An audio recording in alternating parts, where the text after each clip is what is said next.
Hello everyone, welcome to this video, and in this video I'm going to show you how to copy a link of a Facebook page. So in order to do this, it's really easy, so let's just immediately jump into the tutorial.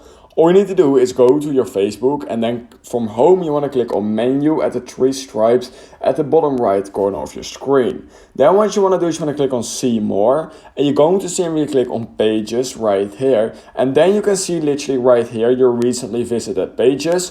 So if you want to find that page that's not in this list, simply go to a random page, and then you want to simply visit it, and then it will also pop up right here. And then you want to simply click on the page you want to copy the link of, for example the New York Post. You want to click on it, and then you want to click on the three dots just next to the follow button, and then you will get right here and you can copy the link of this page by clicking on copy link. So that's how you can copy a link of a Facebook page on Facebook. If you learned something from this video, I would highly appreciate it if you could like this video and subscribe to my channel, and I hope I will see you in my next YouTube tutorial video.